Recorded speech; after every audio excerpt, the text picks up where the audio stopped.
Buenas noches. La salud es un derecho fundamental que el Estado salvadoreño debe garantizar a su ciudadanía. Eso implica cada vez más recursos para brindar una atención de calidad. Según información oficial, el presupuesto del Ministerio de Salud para 2019 es de 668 millones de dólares, de los cuales 201 millones están destinados al pago de remuneraciones. En materia de proyectos de inversión pública se contabiliza 11.4 millones de dólares. Ayer, el presidente de la República anunció la creación del Plan Nacional de Salud y el surgimiento de la Dirección Nacional de Salud Preventiva como dependencia de Casa Presidencial. ¿Cuáles son los puntos principales de mejora en los servicios de salud? ¿Se debe de cambiar modelo de gestión o es un asunto de más recursos? Esta noche en 8 en punto hablaremos con representantes del Colegio Médico para conocer su análisis sobre este tema. Iniciamos.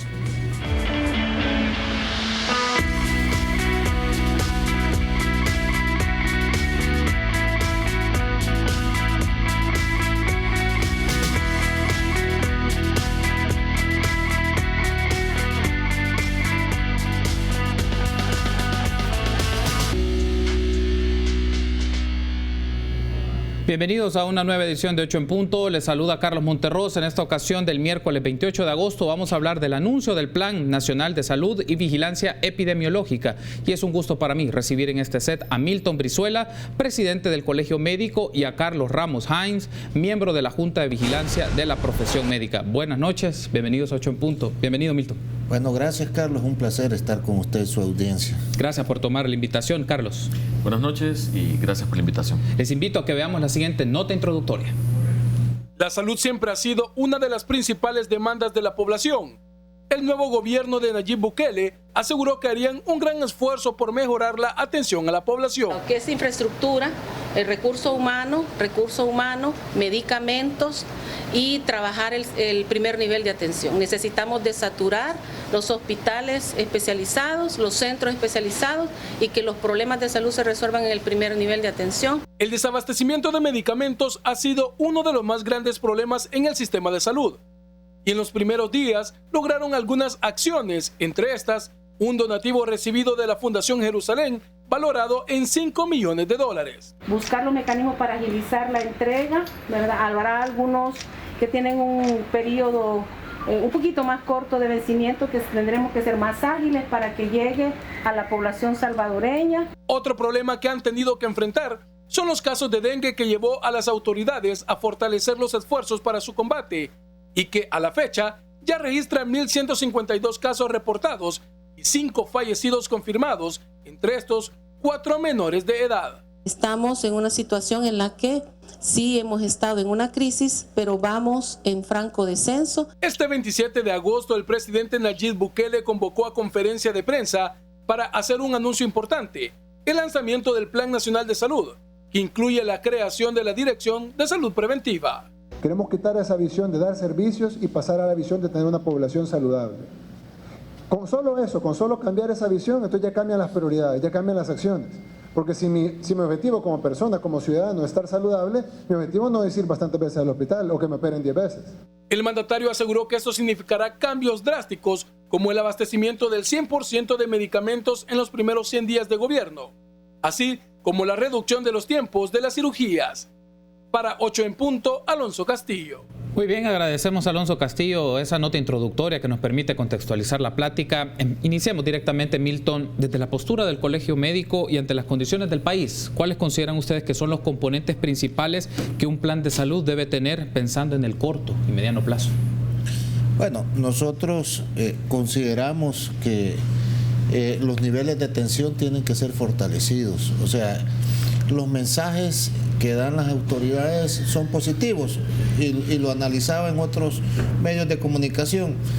El hecho de que el presidente, después del tema de seguridad, tenga como prioridad el tema de salud, a nosotros nos alegra, porque sentíamos que lo había dejado relegado y en salud se pierden vidas por la falta de insumos, por la falta de medicamentos.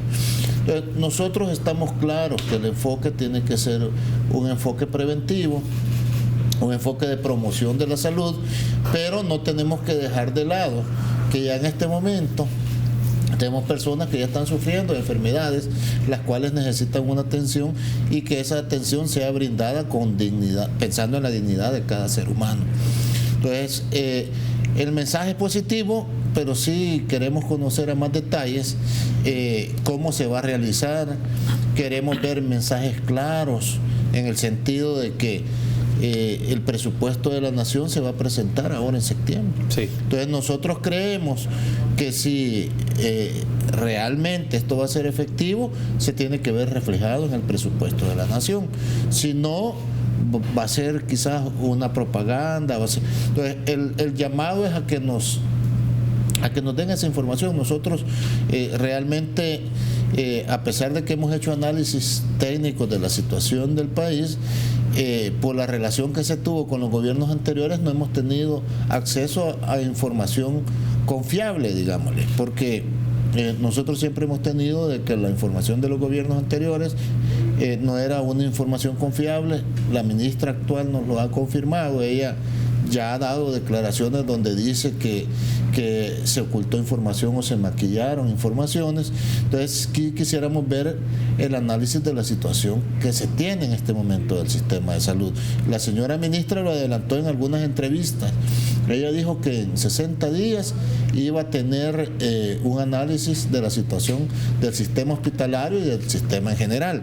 Estamos esperando eso y quisiéramos conocerlo, porque eso nos va a servir como parámetro para hacer nuestras propuestas de solución. Solo en asunto que me llama la atención de su primera intervención, Milton, ya voy con Carlos para escucharle también sobre este tema, pero usted me menciona la información de los gobiernos anteriores no era fiable. ¿Por qué no era fiable? Es decir, ¿qué parámetros o qué evidencias tienen ustedes para decir la información que los gobiernos brindaron de sistemas epidemiológicos, de condiciones de recursos humanos, de manejo de medicamentos, no era válida? Bueno, el hecho de que nunca transparentaron cuál era, digamos, el abastecimiento de medicamentos, porque ellos, en base a la ley de acceso a información, lo dejaron como una información reservada. Ya. Entonces nosotros teníamos la obligación de aceptar lo que ellos decían. Ya cuando iban de salida, ya cuando sabían que habían perdido las elecciones, después del 80%, arriba del 80% que ellos decían que tenían de abastecimiento, aceptaron que estaban cerca de un 50%. Entonces, realmente heredaron al actual gobierno un sistema de salud con bastantes deficiencias que nosotros consideramos que se recibió en crisis, que hemos sido críticos y lo hemos dicho antes y no tenemos ninguna preocupación de decirlo. Creemos que no se actuó de forma responsable en no hacer una transición adecuada, principalmente en la cartera de salud, porque eso no le dio la posibilidad al actual gobierno de que desde el primer día empezara a ejecutar sus funciones, conociendo la realidad y resolviendo los problemas que día a día vive la población y nosotros como médicos a la par de esta población. Ahora, Carlos, retomando un aspecto, solo lo planteo para que pueda complementar también la idea, lo pongo sobre la mesa, no quiero pasarlo por alto, porque el presidente ayer mencionaba en esta conferencia de prensa que quieren crear, o más bien la idea es desarrollar un plan nacional de salud, tomando como el símil el plan de control territorial en materia de seguridad pública, pero el tema aquí es, porque esperan tener avances en 1 o 2 meses, tomar avances desde la lectura y el pulso que hace el Colegio Médico, en qué áreas se pueden ver avances en materia de salud pública en poco tiempo, digamos en un corto plazo. Quisiera nada más terminar una idea que Milton empezó, que claro, la información del gobierno anterior no era confiable, no solamente porque ocultaron un montón de información, sino porque además habían órdenes directas de manipular información. ¿Órdenes directas hablamos de quiénes? De direcciones y mandos medios hacia los médicos de consulta. Un médico en consulta podía clínicamente diagnosticar un caso de dengue y la orden era censarlo como sospecha.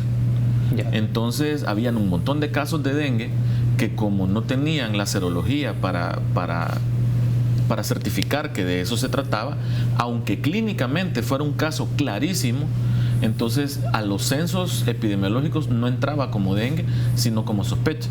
Entonces solamente se reportaban los casos comprobados y de esa forma mantenían el número de casos abajo de lo que en realidad se estaba presentando. Es decir, el indicador en este caso estaba subdimensionado, sí, porque básicamente los sospechosos los sospechosos eran casos evidentes y comprobados, podríamos decirlo de esta forma. Fácilmente comprobables, digamos. Entonces, no solamente los ministerios anteriores ocultaron ocultaron información, sino que la información que daban era información manipulada.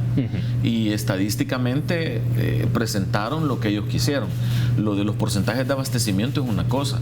Lo de la escasez de insumos y medicamentos, por ejemplo, por el desfase que había en el modelo de gestión año con año, que ellos decían que estaba todo funcionando perfectamente y nosotros siempre supimos que no. El viceministro Espinosa, ya para terminar, aceptó que tenían un desfase de unos 6 meses y que por eso es que no habían abastecimiento de insumos y medicamentos, y le echó la culpa al encargado de hacer eso, ese trámite de licitación, que porque él se había retrasado con las licitaciones. Y eso había venido sucediendo año con año. Solo para llevar un poco la ruta, porque ya nos ha llevado el tema del abastecimiento, pero voy a retomar lo del plan. Tenemos un par de bloques más para abordar este tema, pero me llama la atención esta mención que ustedes hacen, Carlos. Si para nuestros amigos de la audiencia, si le damos la secuencia de la ruta, de cómo se hacen los registros, por ejemplo, del abastecimiento de medicamentos en el sector público, en el Ministerio de Salud, ¿cuáles son, digamos, los puntos claves o los eslabones que conforman esta cadena para tener claridad del dato de cómo se abastecen, la cantidad y cómo se deben de distribuir? Cada hospital tiene su inventario, sí, y este inventario está registrado y controlado localmente.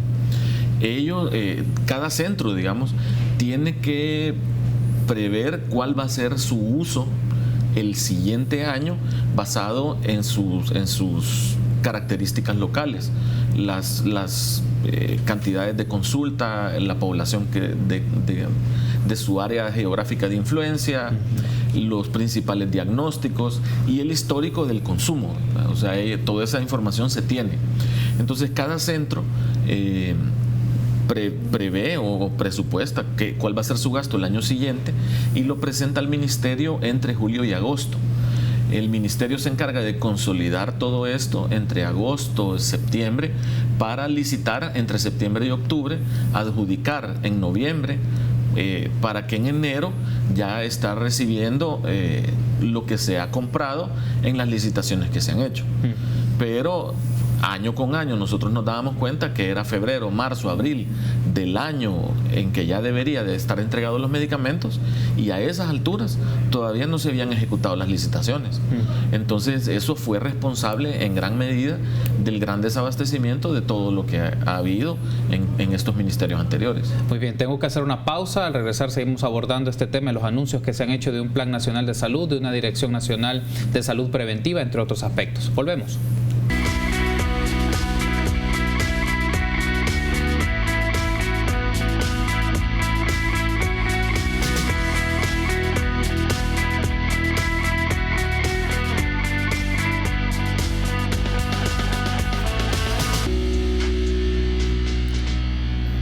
Una mención importante: si estás ahorrando, estás ganando. Por cada $150 que ahorres, participas en sorteos en efectivo y premios al instante por más de $60,000.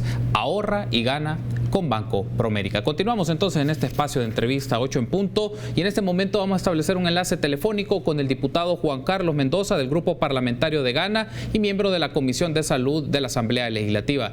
Buenas noches, diputado Mendoza, gracias por tomar esta llamada. Hola, muy buenas noches, un gusto saludarles. Felicidades ahí a Nacho por el programa y saludos a los invitados. Gracias a usted por tomar la invitación. Diputado, quiero consultarle muy puntual. El presidente de la República ha hecho una mención muy específica de un plan nacional de salud, particularmente, y una pregunta generada porque hay varias interrogantes sobre esto, pero es la factibilidad de un plan nacional de salud que pueda ser efectivo en pocos meses, en corto plazo, hablamos de 3 o 4 meses. Bueno, para mí es de mucho agrado escuchar lo que el presidente ha anunciado. Mejorar el tema de salud es primordial en nuestro país. Hemos venido sufriendo, la población ha venido sufriendo falta de medicamentos, equipos, falta de atención, y escuchar a un presidente en época que no es campaña, porque no es para ganar votos, sino que es cuando se anuncia un proyecto es porque ya se tiene la visión clara de lo que se quiere hacer. Así es que a mí me alegra en gran manera haber escuchado este nuevo lanzamiento de salud, si lo queremos ver de esta manera. Otro de los asuntos aquí relevantes, diputado Mendoza, es cómo se puede articular un plan de salud con ya una ley del Sistema Nacional Integrado de Salud que fue aprobado en mayo por los diputados y diputadas de la Asamblea Legislativa, entrará en vigencia en los próximos meses, pero cómo se articula un marco legal de estas características con un plan nacional y que no vayan a hacer esfuerzos de manera dispersa.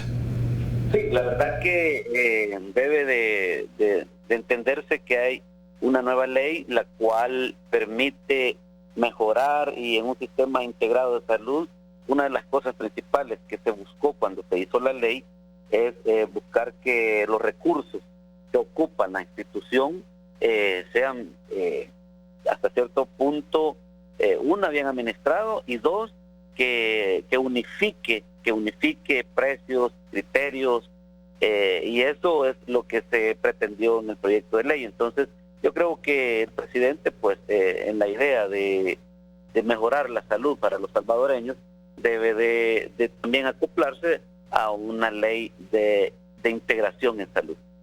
Y cierro con esto, gracias por el enlace, diputado, cierro con esta última pregunta. ¿Qué le significa al gobierno en materia de salud fortalecimiento de su presupuesto? Una expectativa que se tiene con la presentación del presupuesto general del Estado 2020 es que pueda tener un financiamiento mayor en función de la cantidad del presupuesto anterior. Entonces, ¿cómo se logra también los respaldos legislativos para este apoyo financiero, para este plan y también para las medidas que se quieren echar a andar?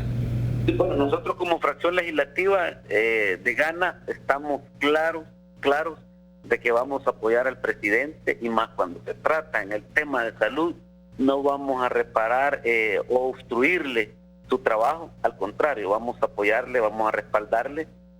Considero que, pues, a la hora de presentar un presupuesto, los gobiernos deben de ser responsables y saber hasta qué punto puedan los fondos que van a ocupar van a ser utilizados y utilizados de la mejor manera, todo con una visión clara también de país, ¿verdad? Que es la salud de los salvadoreños, y cuando vemos que él enfoca su discurso, su compromiso en el tema de prevención, nos alegra aún mucho más, porque cuando hablamos de que la salud, atenderla cuando ya los problemas están muy graves, creo que hay muchas enfermedades que se pueden prevenir haciendo campañas como las que ya están analizando hacer. Realmente va a tener respaldo legislativo, principalmente de nuestro grupo parlamentario. Yo creo que los demás partidos políticos, lejos de quererse oponer a un plan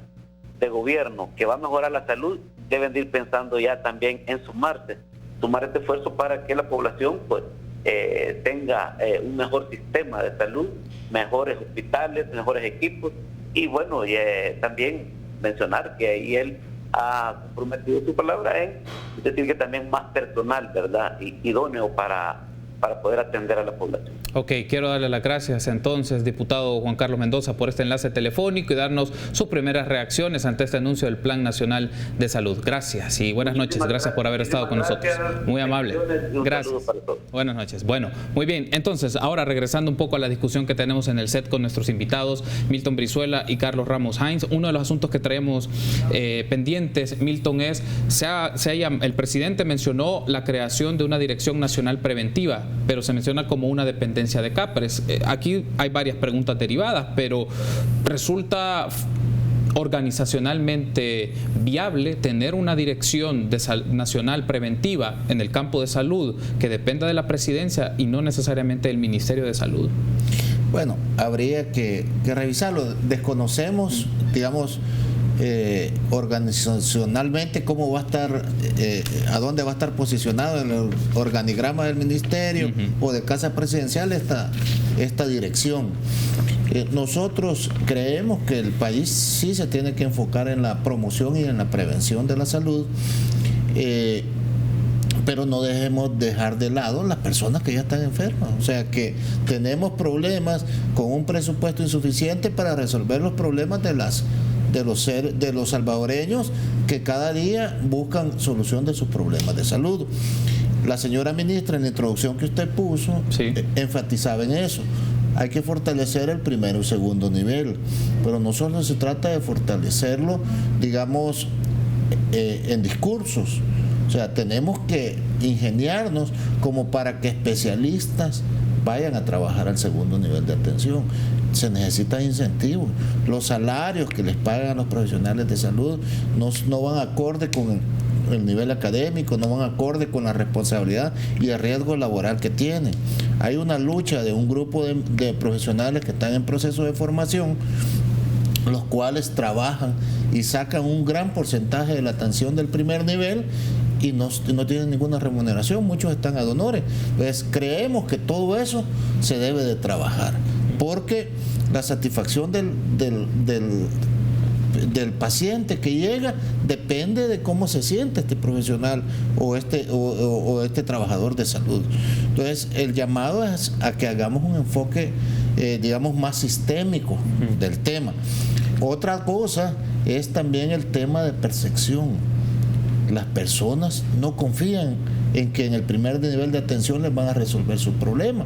Y como tenemos una política de puertas abiertas de hospitales, una persona por una gripe puede llegar al hospital especializado, al Rosales, a buscar atención y están obligados a atenderlo. Entonces, esa dinámica, esa educación al paciente la tenemos que hacer, pues. O sea, eso le hemos dicho nosotros a las autoridades del ministerio. Miren, sentémonos, reunámonos y veamos cómo podemos sacar adelante este sistema, porque todos esos enfoques no se han hecho. O sea, que la gente no confíe en que va a llegar a la unidad de salud y que ahí le van a resolver el problema, por mucho que yo ponga el mejor profesional, mientras la gente tenga esa percepción, se va a ir directo al hospital. Entonces tenemos que cambiar esa dinámica. Entiendo entonces, Carlos, que aquí hablamos de un modelo, de reconceptualizar el modelo de gestión de la salud pública, o significa hacer movimientos de piezas más administrativas que una concepción un poco más amplia. Son varias cosas, Carlos, porque como decía Milton, hay que educar a la población un montón para que busquen en primer lugar resolver el problema de salud que se tenga en el lugar más cercano a su lugar de domicilio. Hay otras cosas también que son bien importantes. Milton hablaba de los salarios del personal, pero también es la cantidad del personal. Hay estándares que contribuyen a una atención adecuada o una atención digna. Por ejemplo, una enfermera en cuidados intensivos, la relación es de 1 a 1. Sí. O sea, por cada paciente tiene que haber una enfermera. En cuidados intermedios puede ser de 1,5 a 2 a 1. O sea, por cada 1,5 o 2 pacientes tiene que haber una enfermera. En consulta externa tiene que ser una relación de aproximadamente 8 o 10 a 1. Y en hospitalización tiene que ser de 3 a 5 a 1. O sea, por cada 3 o 5 pacientes tiene que haber una enfermera. Pero ¿qué pasa con nuestros hospitales? A veces hay servicios en donde hay 30, 40, 50 pacientes que están a cargo de una sola enfermera. Entonces es ilógico pensar que se va a poder lograr un nivel de atención como el que se busca teniendo tanta saturación en el sistema o tanta sobrecarga sobre el personal. Yo el día de hoy vi con mucho agrado que el Ministerio de Salud, a través de la ministra, hizo en una red social una convocatoria para contratación de personal de salud. Espero que ahí vayan a contratar médicos, enfermeras, técnicos en rayos X, técnicos de laboratorio y todo el personal de apoyo, terapia respiratoria, fisioterapia y todo, porque en el lugar de atención hay, digamos, 2 rubros principales. Uno son las instalaciones y otro es el servicio que se da a través del personal. El servicio y el personal sí se puede hacer un impacto importante en el corto plazo, y ya una vez habiendo arreglado esto, a mediano y a largo plazo se puede tratar de mejorar el resto de las cosas. Tengo que hacer una pausa, pero al regresar hablemos también de las condiciones epidemiológicas, un aspecto importante, y tener la lectura del Colegio Médico sobre ello. Regresamos.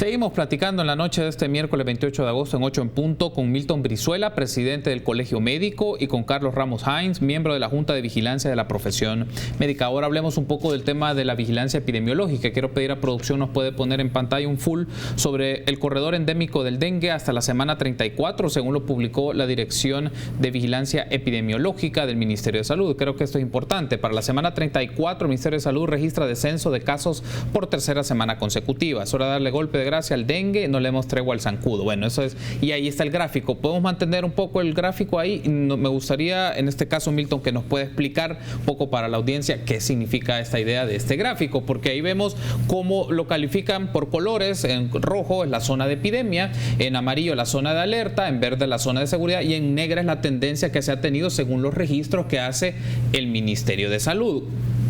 Lo que vemos que por la semana 29-30 estaba ya en las condiciones de epidemia, pero para tener una lectura sobre el caso de dengue en particular. Bueno, comentarle a los televidentes que esta es una herramienta que el Ministerio utiliza para ir vigilando las enfermedades transmisibles principalmente. Normalmente se toma un periodo de 5 a 7 años para tabular y hacer esas gráficas que son las zonas de seguridad, de alerta y epidemia. Nosotros todavía nos mantenemos en la zona de alerta. Yo creo que también el mensaje no puede ser, mire, vamos bien, no va a haber ningún problema, porque todavía tenemos índices varios bastante elevados a nivel nacional. Estamos hablando de en promedio arriba del 12%. El municipio de San Salvador anda arriba del 20%.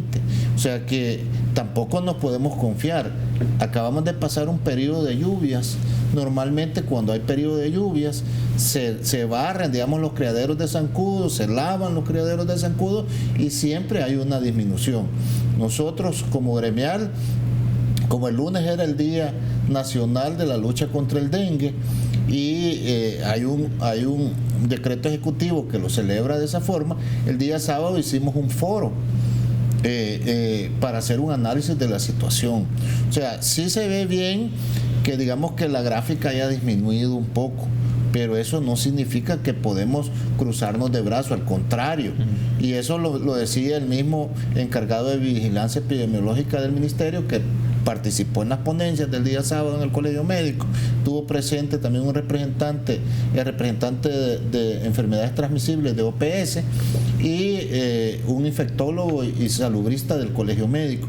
Entonces ahí se discutió y lo que se concluyó es que las medidas para luchar con estas enfermedades no pueden ser coyunturales. Tenemos que trabajar en educar a la población y decirles que esta lucha tiene que ser permanente. Otros de los datos, Carlos, que aparecen y ha mencionado el Ministerio de Salud a través de su boletín epidemiológico, por ejemplo, en el caso de dengue, entre la semana 1 y 33, 14.106 casos sospechosos. En el caso de chikungunya, casos con sospecha 434. Zika, casos con sospecha 506. Enfermedad diarreica aguda, promedio de casos semanales hasta el 20 de agosto, 7.976. Estamos hablando de una cantidad bastante elevada, sobre todo en estos, pero la pregunta es, y me permite hacerla por la última intervención de Milton, ¿cuáles son los puntos estratégicos para la institución de gobierno en el campo del sistema público de salud para erradicar las situaciones críticas sobre estas epidemias?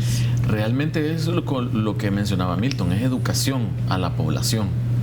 Entonces, el ministerio tiene que enfocarse en hacer campañas educativas en todos los medios posibles y también utilizar al personal de las unidades de salud, los centros comunitarios, para que a través de los inspectores de saneamiento y todo el personal que anda en el campo se dediquen también a educar a la gente, a no dejar que solamente estas cosas se toquen los temas mientras estemos en este riesgo de epidemia, sino continuamente. Ahora, en el tema de prevención y todo esto que tiene que ver con primer nivel, también es bien importante que el gobierno tiene que enfocarse en abastecer de agua potable, en llevar servicios básicos, letrinas o drenajes de aguas negras, disposición de excretas y basuras, porque todas esas cosas tienen un impacto sobre la salud. Entonces, por eso en las pausas de comerciales comentábamos de que realmente hacer el anuncio es bien ambicioso, de hacer un enfoque preventivo, porque no solamente incluye tener medicamentos o tener fumigaciones o campañas de vacunación, sino que también incluye llevar acceso a servicios básicos a toda la gente y educar a esta gente. Esos son puntos relevantes porque ya hablamos de variables medioambientales, de servicios públicos, de acceso al agua, entre otros aspectos. Y sobre todo en el caso del dengue, Emilton, porque a nivel centroamericano, sobre todo en Honduras, ha estado en una crisis epidemiológica el tema de dengue. Y una pregunta que probablemente algunas personas harán es, ¿nosotros podemos llegar a los niveles o a las circunstancias que Honduras enfrentó semanas atrás en materia de epidemia de dengue? Mire, quiero comentarle, el día jueves y viernes nosotros tuvimos una reunión con los presidentes de colegios médicos del Triángulo Norte. Sí. Estuvo la presidenta del Colegio Médico de Honduras y el presidente del Colegio Médico de Guatemala, que somos organizaciones hermanas y que estamos bien cerca porque tenemos los mismos problemas, y si alguien estornuda allá, con seguridad nos va a dar gripe a nosotros aquí. La presidenta del Colegio Médico de Honduras, ella comentaba que ellos lucharon un año haciendo, denuncias públicas de la situación del dengue, y hasta un año después se decretó la epidemia. O sea, se tuvieron que morir más de 200 personas, 60 casos confirmados de muerte para que el gobierno aceptara y declarara una epidemia. Nosotros, cuando hablamos del corredor endémico, teníamos dudas, pero el sábado nos la aclararon. En el corredor, para confeccionar el corredor endémico se usaron los años epidémicos. Eso dan cierta distorsión porque el techo, claro, para llegar a la epidemia se hace más arriba, ¿verdad? Entonces, creemos nosotros que la visión, para decretar alertas, debe de tener una visión eminentemente técnica. O sea, no hacer cálculos políticos que se me va a afectar o no me va a afectar. Y eso es lo que a nosotros nos preocupa con las declaraciones de la señora ministra, porque ahorita se nos hacen ciertas dudas. Le pongo en contexto. A ver.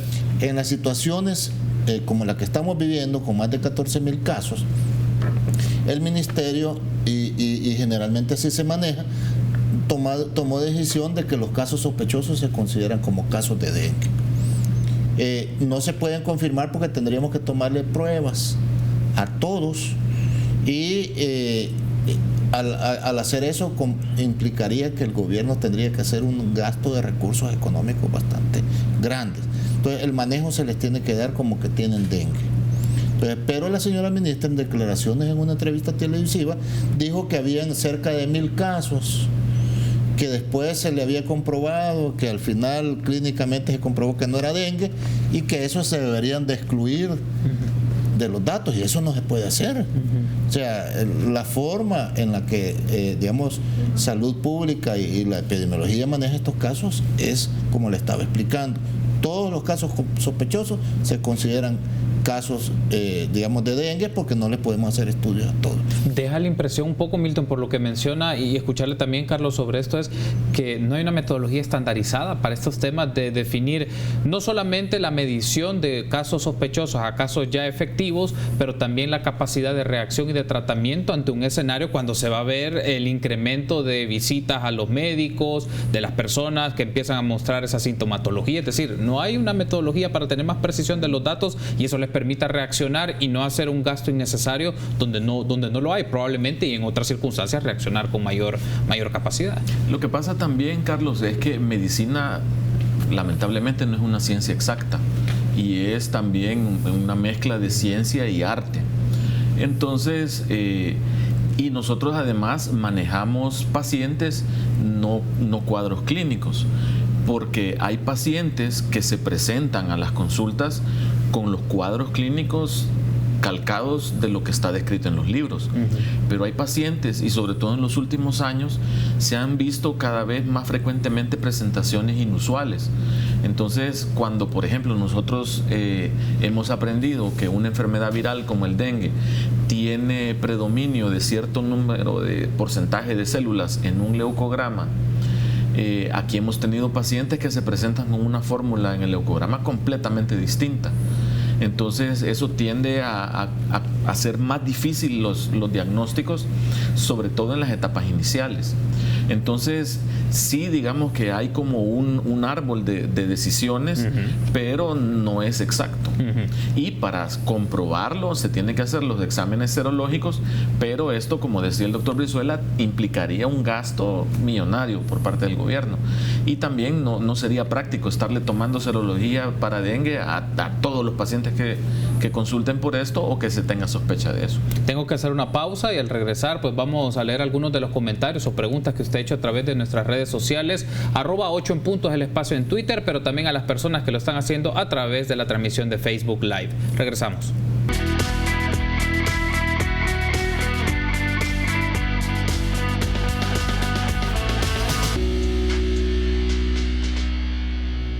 Último bloque de esta entrevista que hemos desarrollado miércoles 28 de agosto con Milton Brizuela, presidente del Colegio Médico, Carlos Ramos Hines, miembro de la Junta de Vigilancia de la Profesión Médica. En este momento van a aparecer en pantalla algunas de las preguntas, saludos y comentarios que nos han brindado nuestros amigos y amigas que gentilmente nos acompañan. Carlos Antonio Hernández, buenas noches, saludos cordiales desde California. Lupita Martínez, buenas noticias y entrevistas.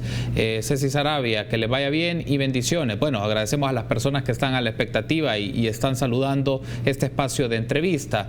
Aparece alguna de las preguntas. Ricardo Minero, ¿ha existido un acercamiento de las autoridades de salud hacia el Colegio Médico? Héctor Rodríguez, pregunta a los panelistas cómo queda la rectoría del Ministerio de Salud. ¿Se ha modificado la ley? Por ejemplo, es una de las preguntas que también ha llegado a través de las redes sociales del Twitter de @8en punto. ¿Tenemos más preguntas? Bien, otra de las menciones, entender que la salud no es ausencia de enfermedad, que se incluye salud mental y nutrición básicas. Esto ahorraría espacios a especialistas después.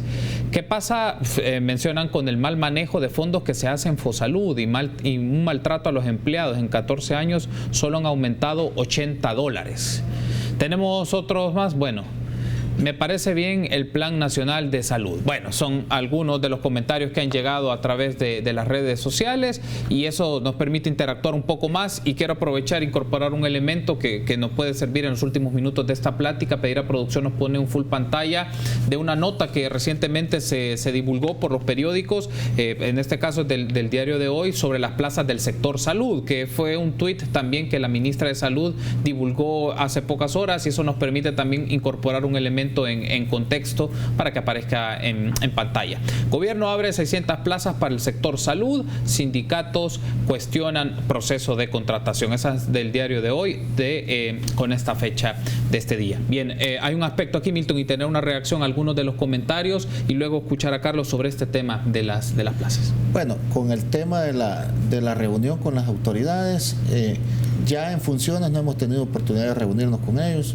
Nos reunimos en el periodo que ellos ya estaban electos, una mesa técnica de nuevas ideas, donde todas las autoridades estaban presentes. Estaba la ministra de Salud, que no sabía que iba a ser ministra en ese momento, estaba el director general del Seguro Social, estaba la directora de Fosalud. Quedamos en el entendido que íbamos a tener una relación de respeto, armoniosa, nosotros manteniendo nuestra independencia crítica que nos ha caracterizado. Nosotros no hemos tenido oportunidad, le hemos solicitado audiencia a la señora ministra, estamos esperando que ella en su agenda nos haga un espacio. Nos respondieron de que nos reuniéramos con el viceministro, pero nosotros realmente nos queríamos reunir no solo con él, sino que con los dos, porque el objetivo es conocer el enfoque que ellos tienen, tener un canal de comunicación directo, y se los dijimos cuando estuvimos en esa reunión: miren, vamos a seguir siendo críticos, de ustedes va a depender si la crítica se lo hacemos en reuniones privadas o lo hacemos a través de los medios de comunicación. Aspiraríamos a que digamos en estos días la señora ministra nos dé un poco de tiempo en su agenda para podernos reunir y ver en qué podemos colaborar. Con el tema del dengue, por ejemplo, nosotros hemos sido proactivos y estamos trabajando en una campaña también masiva a la par de ASDER, en educar a la población cómo tiene que luchar con la destrucción del... Solo hay un elemento que quiero incorporar, que es otro comentario que ha llegado también en el Facebook de Eduardo Rosales, y lo leo tal cual. ¿Cómo se le puede dar servicio, un buen servicio, si algunos de los médicos se mandan a hacer los estudios a clínicas donde ellos laboran o son dueños o compadre hablado para que le paguen un porcentaje? Pregunta ese señor. ¿Hay una gran inmoralidad en algunos de los médicos del sector salud? ¿Al Colegio Médico han llegado denuncias de este tipo en algunos casos? No llegan, y de hecho nosotros sí quisiéramos que fueran puntuales, pues que fueran con nombre y apellido, porque son situaciones que nosotros en ningún momento vamos a defender. Déjeme decirle que por ejemplo, casos como los que él menciona, el Hospital Sacamil tiene un poco más de 2 años que inauguró su tomografía, la cual está funcionando bien. Hay contratados técnicos que tienen la capacidad de tomar esos estudios, pero no han podido contratar radiólogos para la lectura, porque lo que pagan realmente es muy poco y no ha habido un radiólogo que quiera trabajar. Entonces a las pacientes se les toman los estudios, y lo que hacen los médicos ante la necesidad de ver, se los dan los estudios y les dicen: mire, vaya a buscar un radiólogo que se lo lea, porque necesitan la lectura de un especialista en esa área, y la gente tiene que ir a pagar. O sea, las autoridades deberían de resolver esos problemas. Lo que pasó con la tomografía en Sonsonate, por ejemplo, en Sonsonate no hay radiólogos para leer las radiografías, los estudios de tomografía, ni tampoco hay técnicos que tomen esos estudios. El equipo ahí está y el equipo funciona, pero tiene que contratar al personal. O sea, no se vale decir las verdades a medias. O sea, yo creo que tenemos que ser claros y transparentes. Nosotros nunca vamos a defender la corrupción cuando venga de parte del médico. Ok. Ahora otro, y no lo quiero pasar por alto, Carlos, porque también hay una reacción seguro de su parte sobre esto, sobre estas 600 plazas y la factibilidad de esto, porque puede existir los comentarios que estas plazas se puedan llevar de manera permanente, las condiciones de estos médicos, pero también otro de los puntos que está y ha venido siendo una demanda de sectores y de sindicatos es el tema de revisar la ley del escalafón en el tema de salud pública. Entonces, ¿cómo se concilian de plazas que se ponen a concurso en el tema de salud, pero por otra parte segmentos y sindicatos y sectores del gremio en el campo de salud están pidiendo una mejora en sus condiciones salariales? Lo que sucede, Carlos, es que el empleado de salud pública, en comparación con el resto de los empleados públicos, es el empleado peor pagado. Y el escalafón era una forma de retener a los empleados con más experiencia y también fomentar que fuera un buen nivel de trabajo, porque el escalafón se lo ganaba solamente aquel que tuviera buenas evaluaciones de desempeño. El gobierno anterior, de un día para otro, decidió eliminar el escalafón y no le importó que fuera ley de la República y lo quitó arbitrariamente, antojadizamente. Entonces ahora yo entiendo, nosotros tuvimos una gran lucha por recuperar este escalafón, esperaría yo que este ministerio lo vuelva a instalar, pero que también se haga una revisión para nivelar salarios con el resto de las carteras de Estado, tomando en cuenta la responsabilidad que se tiene, el tipo de trabajo que se desempeña, el estrés al que uno está sometido, lo especializado de la labor, y que todo eso pues sirva para que el personal de salud tenga mejores salarios. Ahora, no es secreto para nadie que el sistema de salud está en el piso y se necesitan medidas realmente audaces para poderlo más o menos poner todas las cirugías retrasadas, todos los tiempos largos de espera en consulta, todas esas cosas, para poderlo poner aunque sea al día y luego de ahí en adelante tratar de llevar un mejor sistema de salud. Entonces, contratar un montón de gente para sacar toda esta burra, como se le dice en el lenguaje coloquial, aunque esta gente esté contratada por modalidad de servicios profesionales, yo no lo vería mal. También sí, más adelante en el mediano plazo, a toda esta gente que esté trabajando en sacar adelante todo lo que está mal en el sistema, se le considera para una plaza que sea ya de carácter más permanente. Quiero darle las gracias por haberme acompañado, Carlos, Milton, ha sido un gusto y la invitación está hecha para que en este set siempre discutamos el tema de la salud pública y cuál es la posición del Colegio Médico. Gracias por haber estado con nosotros. No, gracias a usted por la invitación. Gracias, muy amable, gracias, Carlos. Muchísimas gracias. Y a ustedes también, amigos, gracias por habernos acompañado. Será hasta mañana a las 8 en punto.